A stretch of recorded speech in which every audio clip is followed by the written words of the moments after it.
Hello and welcome yet again to the Winning Post. I'm Mohit Lalvani to bring you all the horse racing action from around the world. Well, we began last week with a series on equine health. We continue again this week.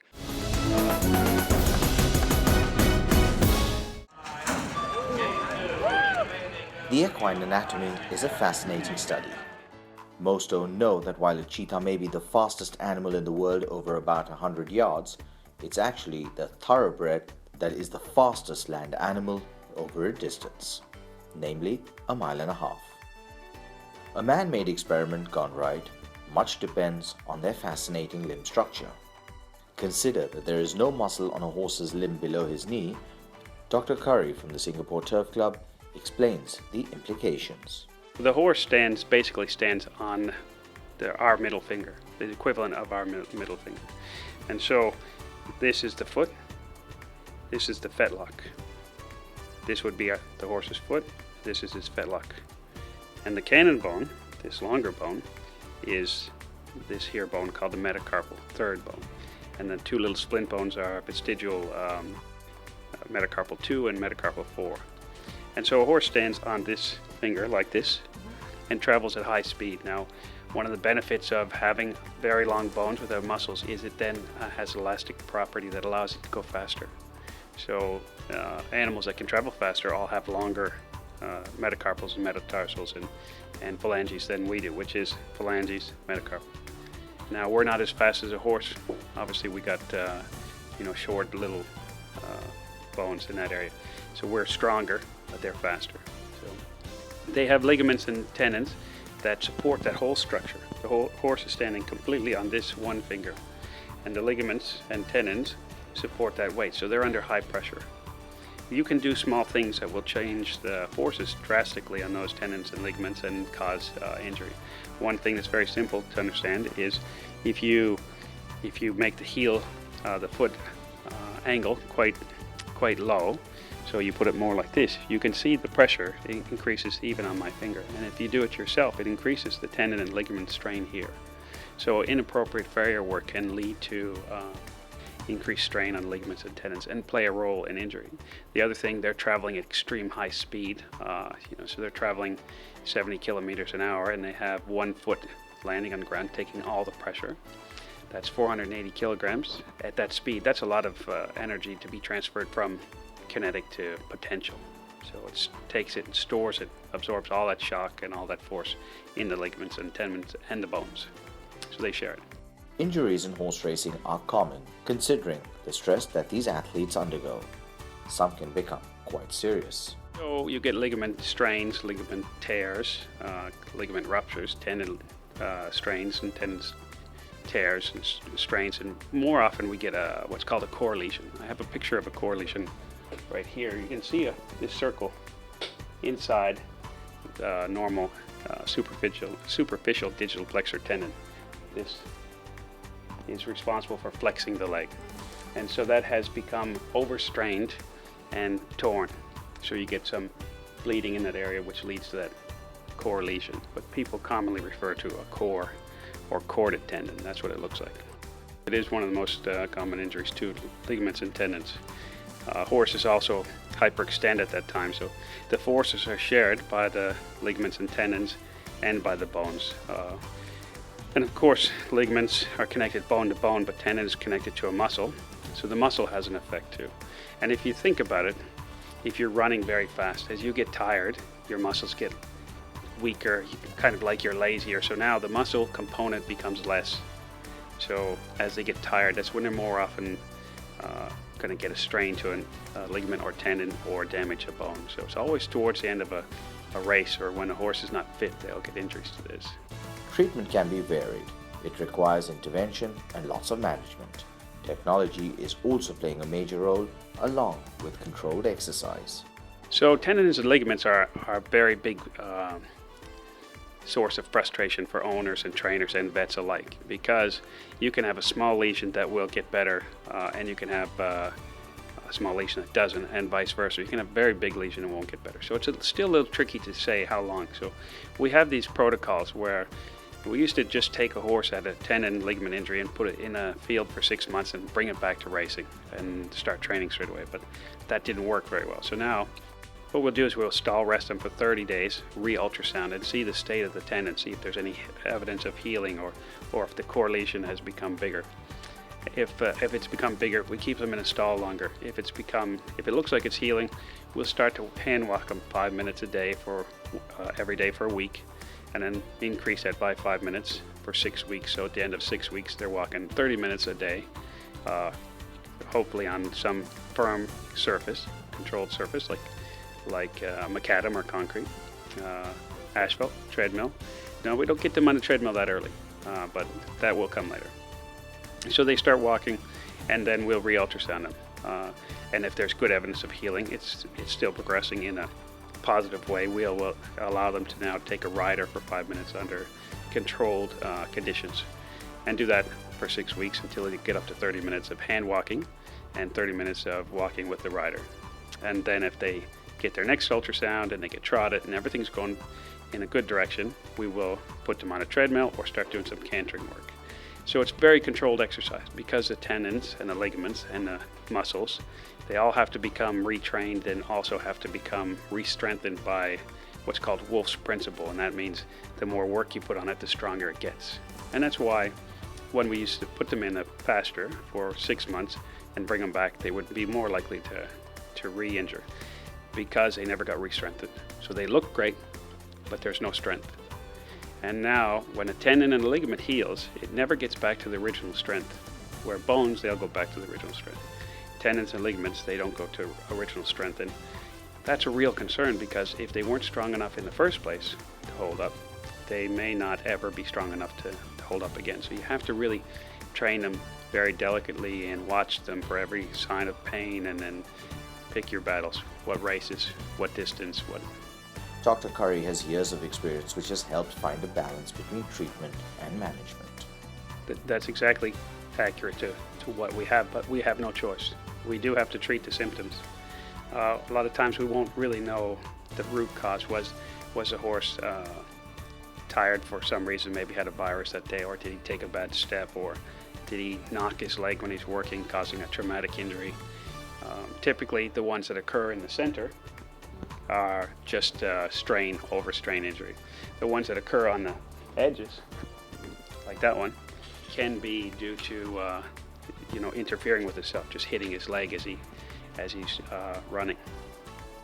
Old therapies are giving way to the new, and it is Dr. Curry's role to stay on top of these. Okay, so check ligament surgery. So each superficial and deep digital tendon has an accessory check ligament, which is your superficials here and your deep. And so they have a little band, because the superficial and deep run a long distance. So they have a little band that comes off at an angle like this. So for your superficial and your deep, you have a check ligament that comes and attach here to the deep, and the superficial attaches up higher to the top of the carpus. And so what do? They kind of restrict the amount of stretch you can have in that tendon. So if you cut it, it allows that tendon to have a little more freedom. And so early research has shown that it was quite effective in helping some problems with the deep digital and some with the superficial. For the superficial, it had to do with injuries more than with the deep. So they would cut it, and then there would be less strain on the tendon, and then it would appear to heal well or better. But ironically, we end up with more suspensory injuries after. So it has not been as popular recently as it was when it first came out. It seems that allowing it to stretch more maybe puts more strain on the other structures in the leg, which then leads those to break down and become injured. Yeah, it can have repercussions. It does heal back together as well. So there's different ways people approach it. There's been some research with Botox for paralyzing those areas a little bit so that they can stretch more and have less tension when they're healing. And there's a lot of different therapies aimed at increasing the healing, but we really are not completely, there's many treatments, which means that none of them work great, so we're struggling. Things have changed a lot in the last 15 years. We've gone from just splitting the tendon, where we opened the tendon has a cover around it called the peritoneum, so we'd split that to release the tension, the pressure inside there. And then we've gone to PRP, platelet-rich plasma, that we inject into the tendon. We have stem cells we inject into them, and there's lots of hope with that. It hasn't worked as well as we'd hoped, but it does have a place, and we do use it. And we've been doing that for about 12, 14 years now, and so in select cases it's good. It's expensive to get stem cells, but you've got a good horse, you can inject them. You can get adipose-derived stem cells, and you can get bone marrow-derived stem cells. And then the trick is finding ones that will be truly pluripotent, will become tenosynovites, so they'll grow into tendon tissue. If you put stem cells in that don't have the ability to become a tenocyte, then no point. Then we have things like shockwave therapy, which increases the healing, especially in ligaments. It has a lot of success been demonstrated with suspensory ligament injuries. Then you can do things, certain types of shoes to help them. You can train them differently, different surfaces. You want a very routine or very consistent surface so that they don't take any funny steps when they're working, especially in the healing phase. So those are the main ones.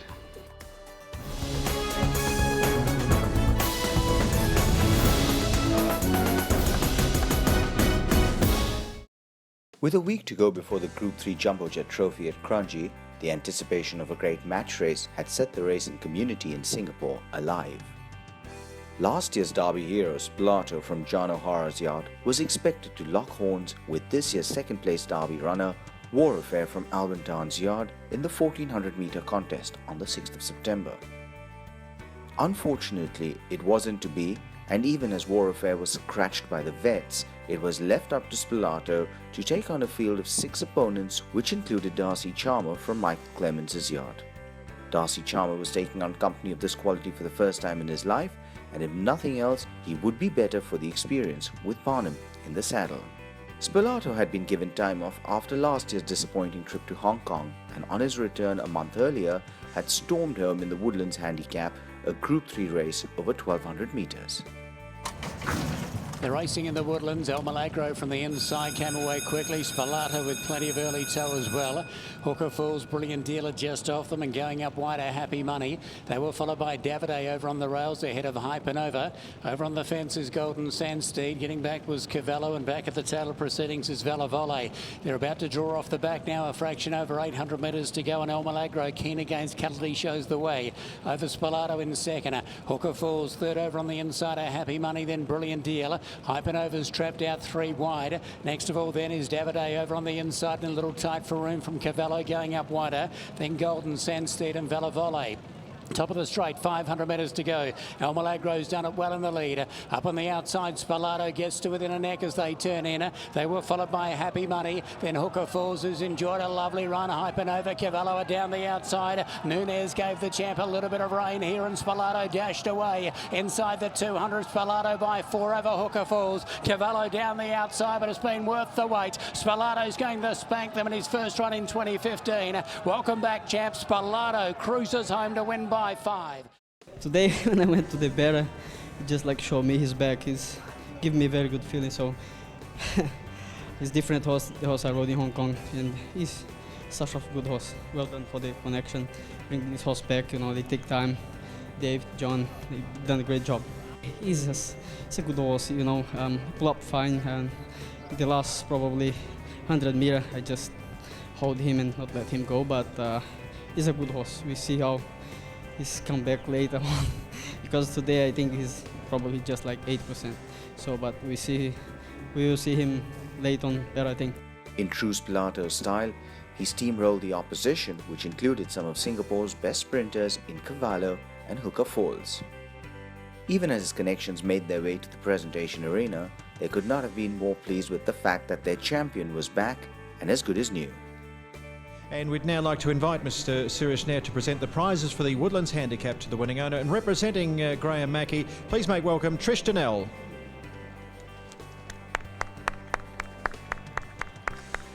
Well done to Trish and also Graham. It all started so well for Spalato, but unfortunately after his trip to Hong Kong, It hasn't been all smooth sailing, but today he bounced back from a long break and remains undefeated here in Singapore. So congratulations to Graham and also Trish. And the winning trainer, John O'Hara. Having a great run with Spalato. I bet he's glad to have him back racing again. Prize money for this horse well and truly beyond $1 million. Well done to John and the winning jockey, Manuel Nunez.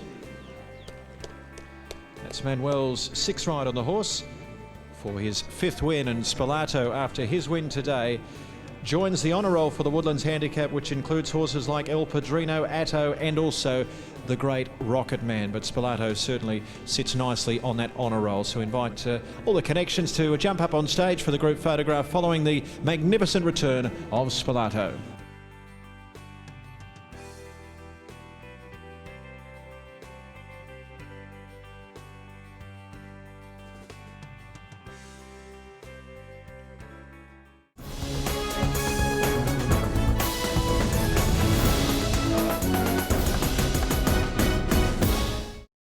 All roads led to the Singapore Turf Club on the 6th of September, even if the match race between Spalato and Warfare was not to be, with the latter's withdrawal earlier in the week.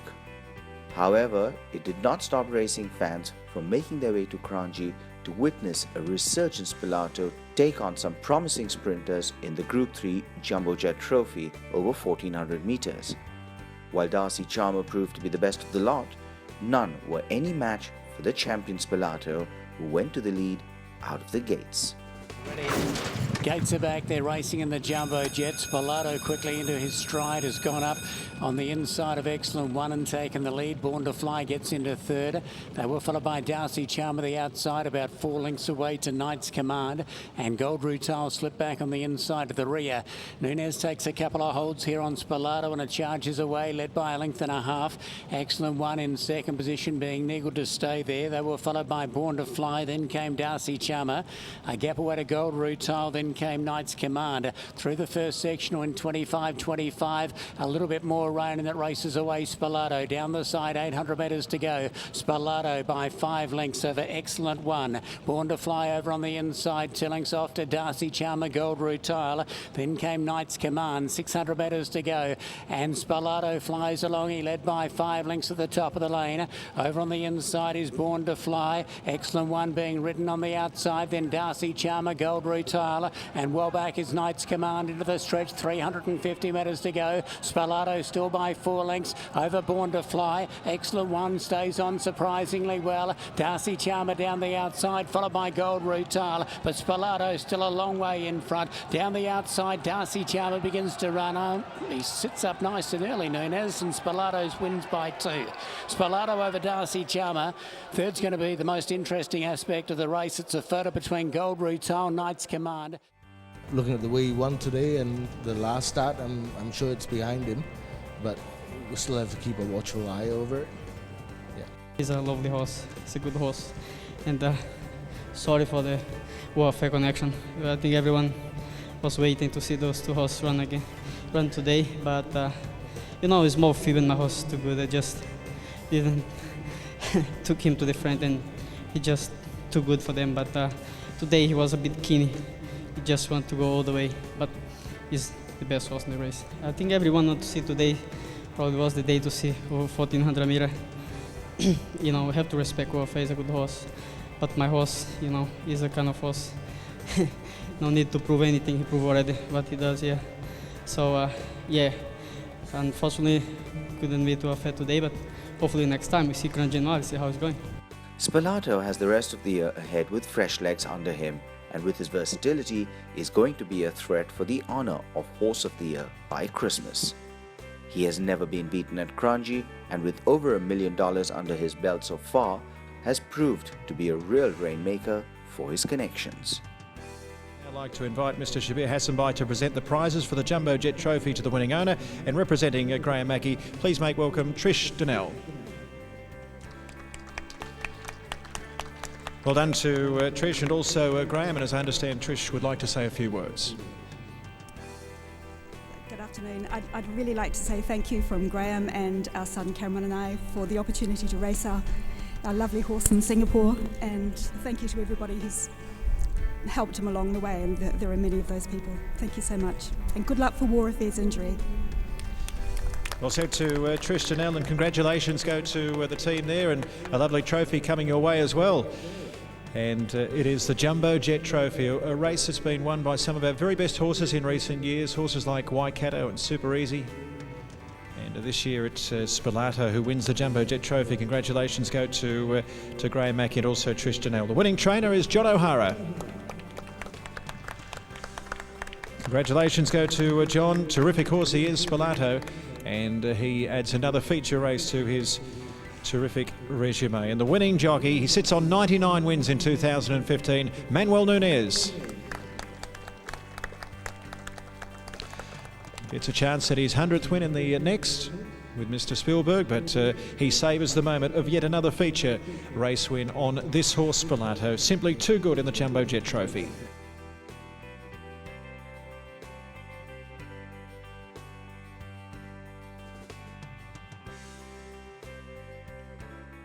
Well, and that's all we have on this episode of The Winning Post. Do follow me on my Twitter account at Mohit Lalvani. You can also watch this episode or parts of it again on our YouTube channel on www.youtube.com/winningpostracing. Till I see you in a week's time, goodbye, and as always, may the horse be with you.